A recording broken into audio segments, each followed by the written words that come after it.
so many toys. So many toys. We used them all this weekend.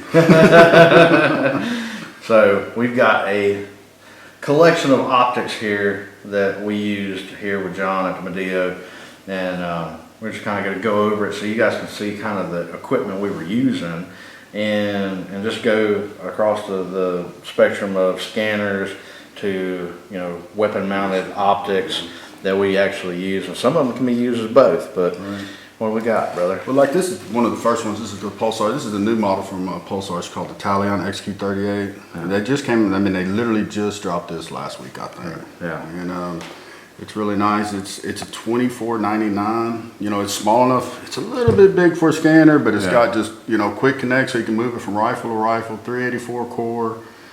Very nice unit. 2.5 base mag. Sound, audio, and then, you know, of course, recording. A lot of good function, picture. That battery door is pretty interesting. Yeah, it comes out. Yeah, but you can actually, that way, if you guys have experienced with Thermions or anything like that with the APS batteries, those are awesome because you can swap them out. And they're easy on the fly. I want to say it's like 7 to 8 hour runtime. Oh, so the cold weather guys, you can have another battery in here. Yeah, just pop it out because you're not going to get that kind of runtime. Yeah, so that one, I know when we went to Georgia, we would take those batteries and we had a charger in the truck and we'd pop them in there and we'd run all night long and run. Maybe, I don't think we went through 2 or 3 batteries the whole weekend. I haven't run this one out. And this battery also fits in. We'll move on to this one later, but this is the Axion 2s. Right. So these batteries are interchangeable from here to here too also. So yeah, so if you have, and they're the big ones. They're not like the APS 5s. The APS 5s are the big ones of those, but these are the 7s, and these are, I hope I got all that right. But anyway. Yeah, because I know the Thermion had the APS 3s with the bigger turret count. I don't know what the milliamps on it is, but this is going to be a nice scope. I mean, I believe in it. We got a bunch of them on order. Unfortunately, this is the only one we have in stock right now. But hopefully, by the time this show airs, we'll have a ton of them. Oh, looks good. Yeah, that's good. You know, and that's starting at the 20, like I said, $24.99 range. So. So you don't have to spend 10 grand to get it in Pulsar. And again, when people ask me about getting into thermals and they go really at the low end of the spectrum, I'm like, you're not going to be happy with a super budget friendly, but just save a few hundred and get into like the Pulsar series in this area, that range, and you got something great to shoot with. We do have some good ones that are a little bit cheaper than that. The Hogster models, the 25s, they're really nice. They're 1.6 power.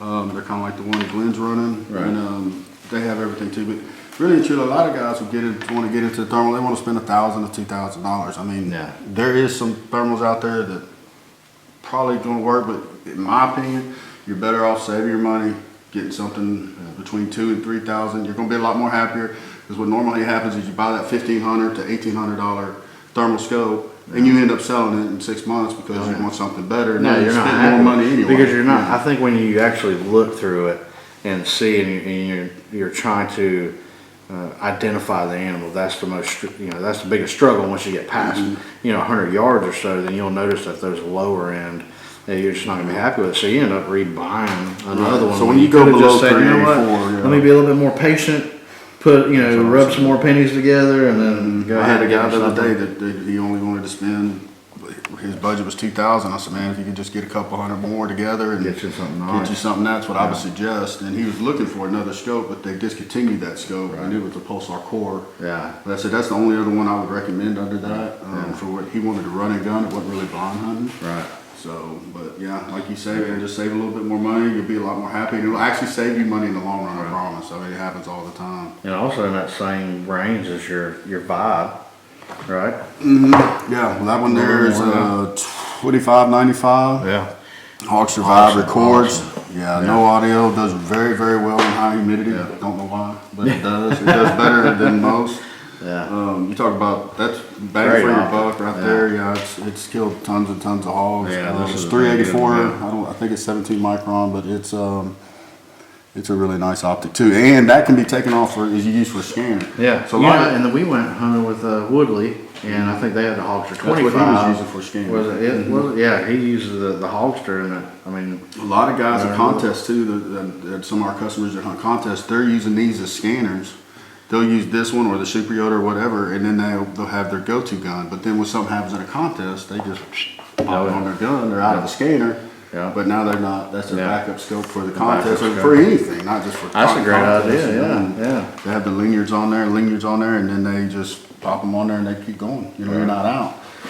Yeah. That's some of the advantages to like the Hogsters and stuff like that. And we step up a little bit. Here to the Yoter, what John's running on his DNA, and it's a really good image there. I mean, that's nice. They're 40 with the LaRue mount. They're 4695. I think that's right, and there's a really nice 3-power 50mm lens. Really nice image. I mean, it's probably just right in there with the rest of the, just competes. Some say some are better. I mean, it's really just cutting hairs when you get out to it. I mean, great image. I mean, it looks awesome. The video too. The video off of it has been amazing. I guess the first group I got on after you sent it to me, I went out there and we were on a muddy landing and had a bunch of pigs out there, and I was like, oh smokes, this looks good, and that was really like the first group I got on since I got it, and I was like, man, this is pretty exciting. I mean, it looked good. It looked really nice. Good. And it's got picture-in-picture. Just almost all of these have picture. All of them do have picture-in-picture in them now. For whatever reason, with Bering, when you do the record, like you can't, like with Pulsar, when you do picture-in-picture, or you do anything in the minion, you see that in the recording. With Bering, you don't see that. So a lot of guys you see. One of the guys, friends of mine, Stephen Poole, he's always shooting these coyotes at like 300 yards. I'm like, how you shoot him on base mag? I'm just that good. No, he's using picture. You know what I mean? But you can't see it. Like trickery. So, a little trickery there. But so that's a lot of people don't know that haven't owned them don't know that they have that picture-in-picture because it doesn't transfer to the video. Yeah, there's a couple pigs like this past weekend I looked at, and in the picture-in-picture was plain as day, and then we're like, we're gonna get closer. So we got closer and closer. Then I didn't need a picture-in-picture, but you could have very well taken a shot with a picture-in-picture. That's the thing that a lot of coyote hunters like too. If you come in and you got a double, you make sure you get that first one down, and the other one, if he's running or he spins around, then you can go down and you still have your field of view with the second screen, and you can put him on it, put it back on. And you're not messing with zooming in, zooming out, zooming in, zooming out. I got to know another guy that zooms in and zooms out all the time, and just makes some bad videos, but I mean, he kills a lot of stuff. But he doesn't have picture-in-picture, so. And so I just noticed this is your go-to that you like to tote around all the time. This is my Helion 2 XP50 Pro. This is my personal rig. You can see it's got a little glue on it because I kept strapping, but this is really nice. This is one thing I try not to sell. I mean, I will, but I really don't want to. I had some guys the other day that wanted to buy it. But this is this is go-to, man. This thing's bulletproof. Yeah. This is my third one. I've had every one of the deals, and it's the one thing I don't want to sell. Having a good scanner will allow you to hunt with just about anything. Right. I mean, as you know, I hunt with just a whole bunch of different scopes all the time, different base mags, different things, get media and everything for the business. So the one thing like I said, don't really want to sell is this, because I know everything about this. Yeah. Now I can hunt, because I spend 90% of my night in this. Yeah. I'm not really using the gun to scan with anymore. I'm using this. I'm driving with it. I'm scanning with it. I'm guessing yardage with it. It's really hard for you to kind of let it go. Yeah, I know. I mean, it takes great images. It's just if you're looking for a good scanner, this is the one I highly recommend. This XP50 Pro.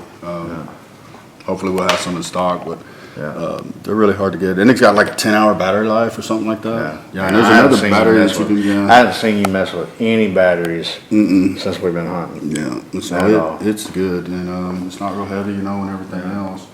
So now this one having the battery exchanging with your APS series. How do you like this? I like it. This is the new one. This is a new one for Pulsar. It's very, very small. As you can see, it's the same, about the size of a rangefinder. Yeah. And it's got the laser rangefinder on it. Yeah. Just one push right here. Right. It's got the XG, which is 640 with the 12 micron. And it's got about 7-8 hours battery also. It's just a solid unit. I mean, you want something rangefinder. I really feel like this really. I mean, a lot of hunters like this too, because a lot of guys will set their stand up and they'll just start ranging stuff so they know what the yardage is. But for like somebody that takes people hunting or a guide, be standing behind your client and saying, hey, he's at 220, he's at 115, whatever, letting them know what the yardage is and everything like that.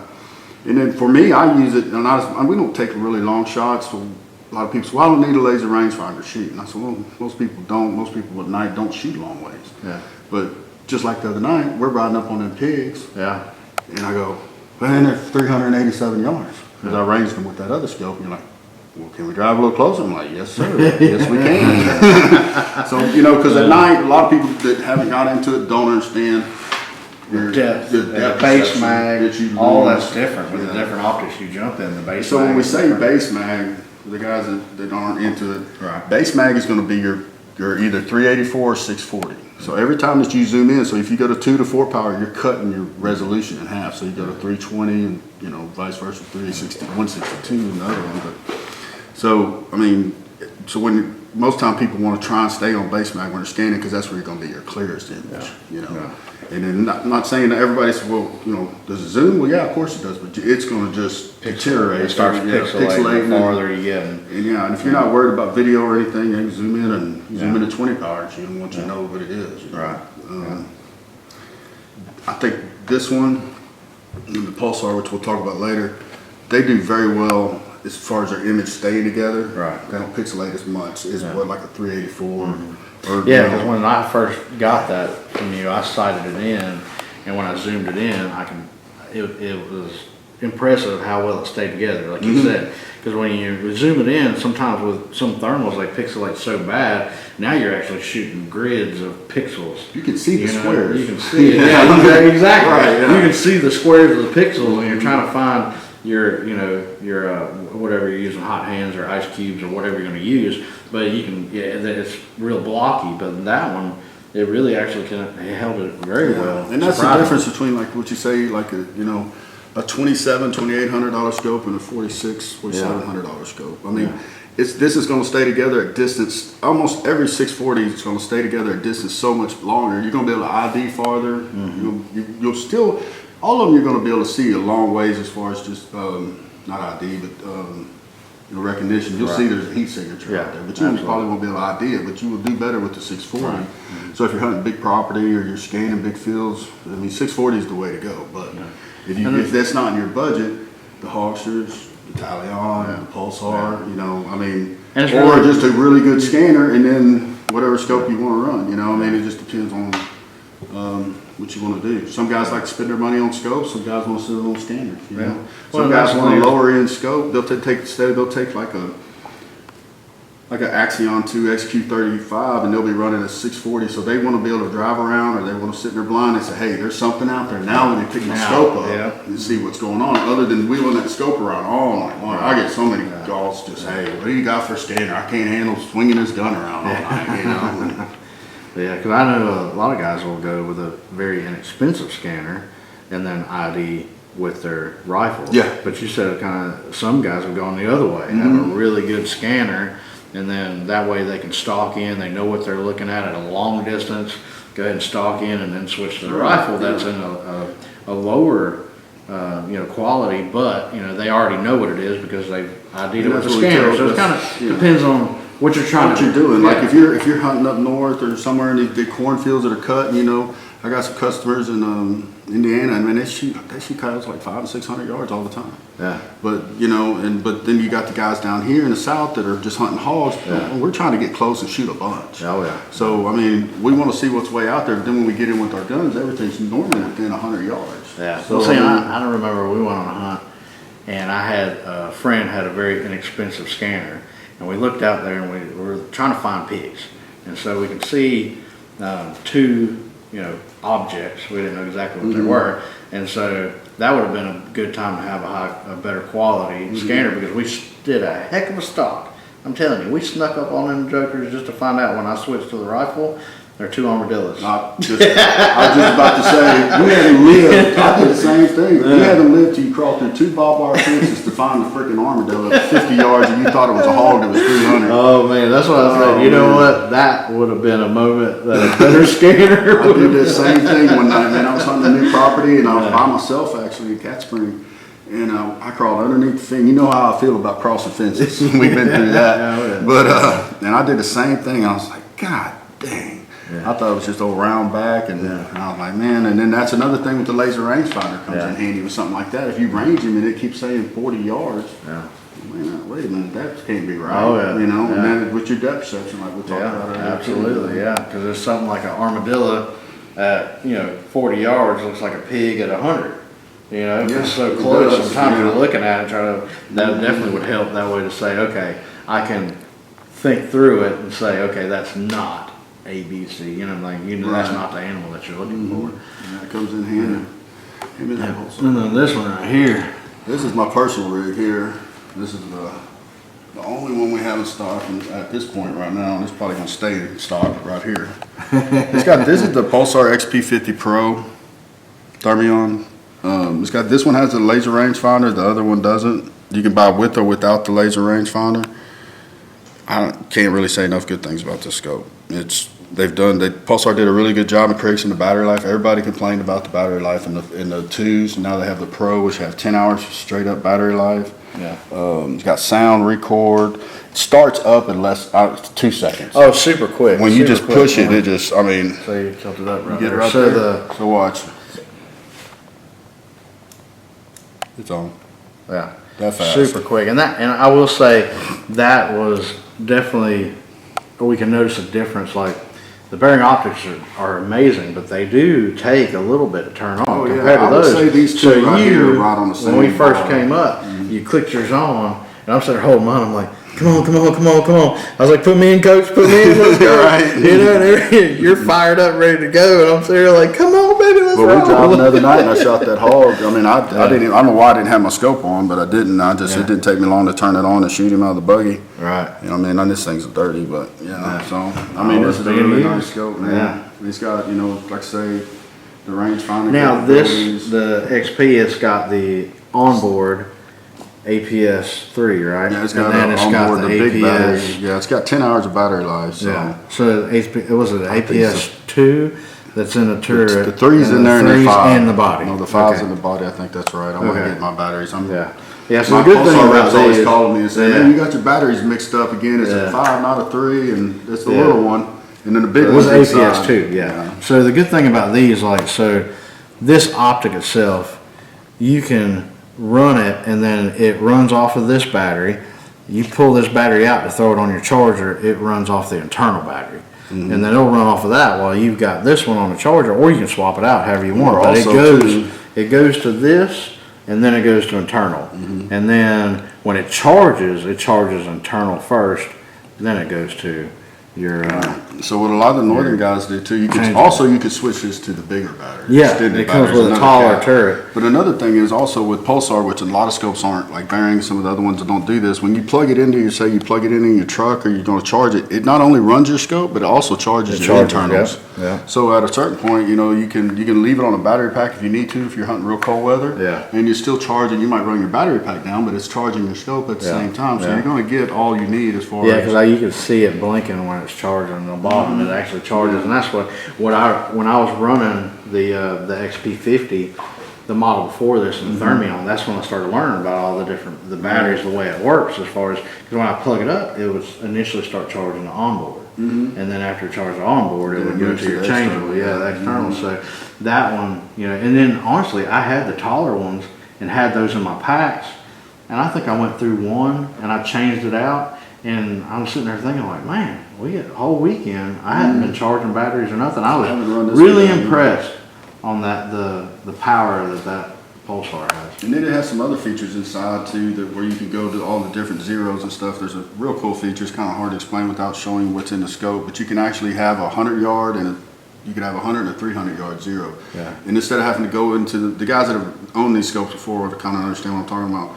Instead of having to go in the main menu, go down to your different profile and change it, it's actually in your sub menu. It only takes a few seconds to switch. It just says you'll have 100 and a 300. So if you're like going to a big field and you're hunting a big, you could go to a 300-yard zero just pretty quick within a few seconds. So that's pretty cool. Other than that, I mean, it's great optic. It's one of my favorite for sure. This one, the Yoter, Yep. And as far as image quality, I'd say they're right neck and neck. I've got guys that say one's better than the other, but kind of splitting hairs when you get to this level. Well, whichever one that you get. is the better one. Yeah, whichever one they own is mainly what they always say, you know. But no, that's about it. Oh, we got the Rico. We just recently, we were with iRay. This is a really nice little scanner too. It's 640, got a great image just like the Pulsar. And what's unique about this one is when you change, you start off at 2 power. Yeah. So when you rotate this, it actually flips another lens in and will allow you to go to 4 power. You were telling me about that the other night because you said, man, you've got to see this scanner that I got. It actually changes the lens and it keeps the so at 2 power, you got that big field of view. Yeah. You know, you're scanning and you're like, oh, what is that out there? Yeah. You flip this over and it goes to 19. I think it's 19. I could be wrong. I think it's a 19 millimeter lens then, but it's 4 power. So I mean, it just doubles it, and you're still at 640. Now you can zoom from there. It didn't change the pixelation or anything. It's still it stays. Quality. It's just like you just lose field of view, but you can actually zoom in on the animal and say, okay, well that's what it is. It's not be guessing at the 2 power. You know? But it's a really nice unit. We just started running these and didn't get a whole lot of time this weekend to play. Jason ran it the first night. I don't know. But you know, it seems like a really nice unit too also. I was pretty interested in that when you told me to change swap lenses. And I was like, man, that's pretty neat. Because the thing is, like I said, every time you zoom in on a different optic, it cuts it in half. Yeah, you're losing quality. So you're zooming in because you want to see the animal, but you don't know what it is because as soon as you zoom it in, now you've lost the quality. So identifying is now worse. Yeah, you know, so that's awesome that changes like that. Yeah, that's pretty neat. I can't wait to see. I think that's going to be something that might be moving. I mean, I haven't heard anything, but something that a lot of guys and manufacturers might move to. I don't quite know how. I just call it magic or witchcraft. I don't know how they got that. I mean, that's pretty neat. You know what I mean? And I guess really, you know, the other thing to talk about too is just base mag with scopes and you know, different hunters and you know, we like to say that the coyote hunters normally want a higher base mag, but that's some guys, man, they don't want a high base mag. They want to use picture-in-picture, and then I got some guys that do want the high. It just kind of depends on personal preference. You know, I like 3. Because you were telling me that when somebody calls, first thing you ask them is, where are you hunting? What's your style of hunting? And then you can go from there. Because if somebody calls and say, what's the best thermal? You know, where do you go from there? We gotta have more information than that. I mean, we're trying to figure out where our customers are hunting. If you call and tell me that you're hunting, say, Ohio or something, I mean, you know, probably 3 power base mag would be good. I don't think you're shooting any, but you can get a lot of guys, different parts of the country, they're coyote hunters, and man, we very rare do we shoot over 100 yards. I say, hey man, the Pulsar, you know, depending on what your budget is, but a 2 power would be good right there, you know, 75 to 100 yards. With the picture-in-picture, you're at 4 power. So, I mean, you're good out to 200 or 300, you know. I mean, just depending on your capability, I guess. You know, around here in this high humidity, we can't really ID stuff past 300. So we'll very, very rarely we shoot 300. Because we just saw what it was last night. The fields go forever, but the humidity is a factor. Yeah, it's just terrible. So like, I had a guy tell me he was messing with me. I shot a coyote at 300 yards, and he lives in Arizona or somewhere, and he said, Nevada actually. He said, I was kind of laughing at you, 300. That's a chip shot for us. And I said, man, you guys don't even know what mud is out there. Tell me, I said, y'all are out there IDing coyotes at 1,000 yards and 10% humidity. I said, we can't ID stuff that far. Because I know last night we were looking, you were sitting there looking, and you were like, oh, we're at 90 to start with. It was 96. Then it was 95, and then it was 96. And it started getting up higher and higher. And that was kind of like a race to find the pigs before the humidity got so bad that we You'll see some videos in the show the second night. You'll notice from the first night that, you know, like, I mean, it was bad. When we started, it was bad. So. It wasn't too bad, but you know, and the funny thing is, like, when you look at it, you still see the animals, right? The only problem is that when there's high humidity, like, all the detail kind of goes away a little bit on the trees, the shrubs, the roads, but it still picks up the animal, and you guys will see in the videos, you can definitely see the hogs and identify them, but it's kind of like you kind of lose the detail in the background and stuff like that. I always say it's like a white wall. And there's a pit, you know, and that's about it, you know, where before you can see, you know, depth in the trees and such, and you can see, you know, the animals moving around. I mean, those animals are going through that wet grass, and they're never coming wet. They're harder to see even too. They don't pop like they normally do. So it's been a heck of a time.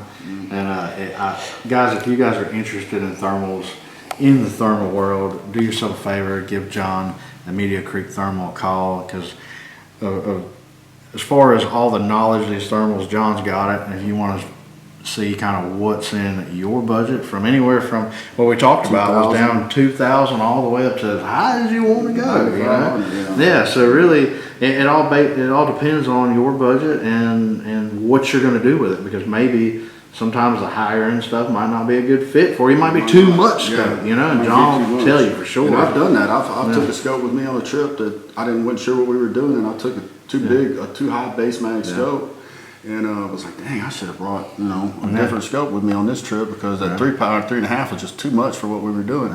Then, you know, the main thing is, if you're looking for a scope, don't go just off what's on social media and everything that you see there. Find a good dealer.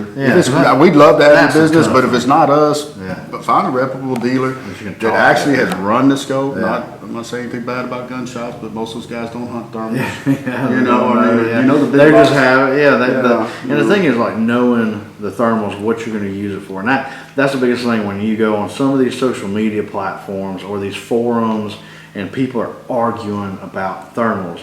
The thing is, what works for me might not work for him. What's working for him ain't going to work for me, you know, because we're in different areas doing different things. So somebody that gets in there and is trying to push an optic on you, and you end up getting it because you're just influenced by these people that really only have limited, you know, experience with, you know, if that's the only optic I've ever had, that is the best optic I had. And I'm going to tell everybody they need one of those. But the thing is, when you had people have experience that's run 20, 30, 40, 50 different models or more, then you know, okay, you know what? That's not the greatest for you, it's the greatest for me. You know, and that's the biggest thing, is like, don't listen to all the people talking about, that's the best scope. No, that may be the best scope for them, not for you. So different parts of the country, even here in Texas. I mean, if you're in South Texas, there's a big difference in North Texas. I mean, you know, it's a big country. So, you know, a lot of people ask me, what do you suggest? I'm like, I don't know. What are you doing with it? You know, they tell me, and I'm like, you know what? You know, what area you hunt, what your longest shot is. Yeah, it's like, call John, talk to him, figure out what you're gonna do. Because the thing is, like, there's a difference when you have somebody, even in the hill country of Virginia and stuff like that, they're asking me, and I'm like, you know what? I said, these are the ones I've used. These are the reasons I kind of like. You know, I really like the XP50, and you know, the Yoter's been awesome. So I mean, but they have their different pros and cons. But the best thing is, you know, look through them yourself, find a dealer, talk to the dealer, see how they are, and take that into consideration. Don't just sit there and listen to somebody. Well, we're missing some other scopes. That's the one you have. We're missing other scopes too. We have an Envision IRA. We didn't bring it in this weekend. Right. And again, guys, these are what this is not the stock. No. This is actually what we used this weekend. So these weapons that you're seeing right here, these are the rifles that we ran on this hunt. So that's why we want to talk about. This was one on rifle that Paul was shooting. And then of course that's the one I'm shooting. This is Glenn's personal rig that he was shooting. Glenn got, you know, his optic from John. Then you've got the Thermion, that's you know, John's personal. So these are the videos that you guys are seeing on this show. This is what we used. So these are the collection of optics that we used on this show. So you guys will see, you know, and on the screen it'll tell you which optic it is. So that way you can actually see some of the video and the footage and know what it is, and get an idea of what it looks like. But again, everybody's different. Everybody is different. Everybody hunts different. Everybody's style is different. Like you said, tree stand hunter, ground blind hunter, somebody who stalks, run and gun is completely different. So everyone has its pros and cons. Absolutely.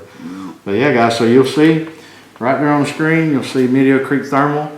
You know, give them a call. Go to their website. They've got great inventory, and they got all kinds of other goodies too. If you guys want tripod rigs, different items, you know, it just doesn't have to be optics. They've got some other things that you guys will find on their website. But we appreciate it, brother. Man, it's been a great time.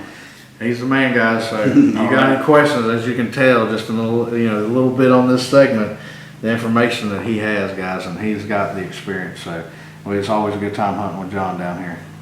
All right, man. Thank you. All right, brother.